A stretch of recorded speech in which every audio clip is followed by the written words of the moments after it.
What's up, everyone? Welcome to Reviews to View. This is RTV. Today, I'm going to be talking about The Flash, Season 2, Episode 16, titled Trajectory. I know it's a hard word to say. Try saying it 7 times in a row without messing up. Trajectory. No. Real quick, I want to talk about my love for The Flash, as far as the fact that he's my second favorite superhero of all time. Superman is number 1, Flash is number 2, Batman number 3, Wonder Woman. Yeah, that's my top 3. There's more. I like every superhero, to be honest with you. I mean, look at the shirt I'm wearing. Yeah, I like all these superheroes. So, but Flash, second favorite best. So, with that being said, this episode, and I do apologize that I'm like way far into the episode that I have not started from the beginning, but this channel is still fairly new, and I appreciate you guys for watching this. Just trying to build a community for those that love film and television and comic books and things of that nature. So definitely watch this channel because I will be talking about all those things. So, Flash, Season 2, Episode 16, Trajectory. I really like this episode a lot. I like the fact that we had a female speedster. Real quick, I want to say, not so much that there's a female speedster. I don't want to like label like female, male, things like that. But it was nice to see a female speedster on this show because, Trajectory was actually from the comic books. Lex Luthor was my research. What I looked up. Lex Luthor was doing a project called Everyman Project, and he was giving out powers. And I forget her last name, but Eliza scrapped all of her money up, pay Lex, got powers, ended up getting super speed, and in the end, Lex took the powers away from her, and she ended up dying. Spoiler alert for this episode, and spoiler alert for what I just said. If you have not seen the episode, go ahead and pause this, watch that, come back, and hear me talk about this some more. But I like this episode a lot because of this episode. To me, was more like drug based. It was more like like for example, with Jay, he used Velocity before it became Velocity 9 or Velocity 8. He was using this drug to get super speed, and ultimately his body was degenerating and his cells were dying, and so. Eliza going through the same thing. She used this drug to where she became addicted to it, and you actually hear the voices in her head, almost like a Dr. Jekyll and Mrs. Hyde. So I thought that was pretty interesting to see. And it's always good to give that kind of message to the kids and whatnot, rather than be so direct with it. You want to tell them in a different way, where it's like like when Barry was like, how come everybody's cheating and I can't even the playing field? It's like, you're already fast, man. You gotta believe in yourself to go faster, which he didn't, which he did, is what I meant to say, towards the end when he jumped across the bridge. Because in the beginning, you see him trying to go fast and jump across the cliff from one cliff to another, and he doesn't get it. But when he's fighting Eliza and she breaks the bridge, he goes Mach 3.3 and actually does it. So it's like, you gotta just believe in yourself. I like the fact that after they was done with the cliff, Cisco's like, "Look, man, we need some downtime. We need to go to the club and get turned." I'm just like, "Yo, that's what I'm talking about. Get out, have some fun, man. Y'all been in Star Lab for too long." But then you see him in the club, and you see Cisco kind of like, doing this like weird dance, and he's just like, "Man, you guys are in Star Lab way too much." I thought that was pretty funny. Jesse wants to explore more of the world. Dr. Wells' daughter wants to explore more, and so he allows her to go out, but gives her the watch that detects metahumans and whatnot. And when she's next to Barry, it goes off, and then when Wally comes in, you see the watch goes off again, and you're thinking like, well, does Wally have powers?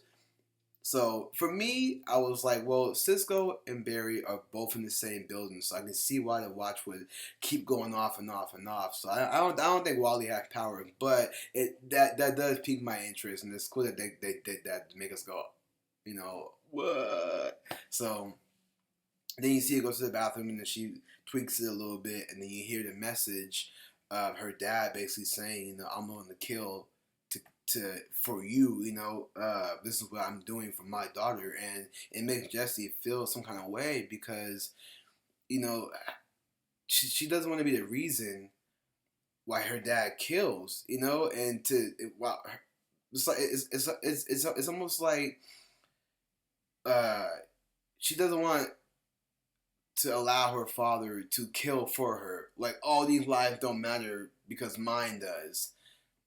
That would make me feel some kind of way too. But this is your parent going above and beyond for you, but at the same time, it's like you're gonna kill these people to save my life, and it's like I understand that, but I'm not down with the killing. So I understand her frustration with that, which is why in the end she takes off on her own. But during the midst of that, though, I forget her last name, but Eliza, who was taking Velocity 9, needed more, so she goes to Star Labs and asks for a fix, and they didn't have any because Barry destroyed the last vial of it, and you see that Dr. Wells and Kaylin made it for her, but she thinks that they laced it somehow, so she tries it out on Jessie, injects her in the neck, and they cure the Velocity 9 out of her system, but I wonder if it's still lingering there to where her being off of her own, the power eventually manifests some way, somehow, which would be really cool to see because I feel like with Wally West and you got Jesse Quick, and then they kept the uniform for when Eliza like ran too fast and the body just evaporated and whatnot, which I'm gonna talk about in a second about the Blue Lightning. But they kept the costumes, so I'm sure Cisco's gonna mess with that and be like, and like when Jesse gets some powers, he's like, "Look, I got something for you. I know the last girl wore it, but I kind of modified it a little bit, so that'd be really dope to see. I think that's the reason why they kept it, in my opinion." I lost my train of thought. What was I talking about? Jesse Quick. Yeah. It would be cool to see Jesse get super speed, only because Zoom's powerful, and Barry got his back broken last time. So to have like just multiple speedsters stop Zoom, I think it'll be really tight. Especially while he's sorry, my words are all jumbled. Especially with Wally West, it'd be cool to see him like eventually gain some super speed, and then they all attack Zoom at once to really stop him. I mean, you gotta think there's Zoom. I mean, these guys just found out that Jay is Zoom because Cisco was vibing every time he was around Jay's helmet. And when Barry smashed the glass and Cisco touches it and it finds out it is Jay, it's like, man, I wonder if there's gonna be other speedsters to help Barry to stop Zoom, or will Barry have to face him alone? So prediction though. I wonder, and this may not happen, but I wonder if Barry, when he goes to Supergirl, I wonder if Supergirl might come over to Flash and help him stop Zoom. That'd be really tight. Hey, Grey Berlanti, make it happen. No, I'm just kidding. But that would be pretty dope though if Supergirl came to help Barry stop Zoom. But I would rather see more speedsters help Barry stop Zoom. Because Supergirl could just take him down easily.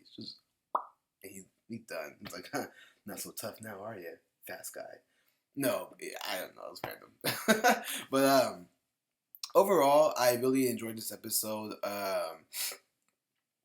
It sucks that Barry had to put the pieces together to know that Jay was Zoom, because when Eliza took off and the lightning turned blue, he's like, blue lightning, and he was like, wait a minute, Zoom lightning blue, and Dr. Wells was like, he's dying, and it's like, just like Jay, and that's when Cisco tells me he's been vibing and whatnot, and then he sees that Jay is Zoom, and it's such a shocker, and Barry runs out, screams like, ah, because it's just frustrating. Again, Barry wants mentors to look up to, but they keep betraying him, and I feel it. So overall, though, like I said, I enjoyed this episode. I really can't wait to see more. I didn't get a chance to see the preview for the next one, so I'm going to leave that a mystery, so I can kind of pique my interest a little more. I like not knowing what happens sometimes. But what did you guys think? Did you guys like the episode? Did you hate it? Anything I missed? Oh, Iris and her boss. him thinking that they were going on a date. Sorry, I messed up my words again. Iris's boss thinking that they were going on a date. And Iris is just like, oh, you thought this was a date? Because she was trying to avoid writing that story about the Flash because her boss is like the J. Jonah Jameson, you know? And it's like, dang, he really hate the Flash because one person that he thought was so bad, the mayor, that he thinks everybody's bad. And it's like, you can't judge everybody off of one person. And that's life, period. You can't look at one person and think, well, he's bad, they all must be bad. That's not how life works, man. We can't judge a book by its cover, you know? Come on. So, anyways, though, did you guys like it? Did you hate it? Anything I missed at all? Go ahead and leave it. Comment down below. My words are just so jumbled today. Go ahead and leave a comment down below. If you like what you saw, go ahead and like, subscribe for more videos. And I appreciate you guys for watching. And I'll see you guys next time on Reviews to View. See ya.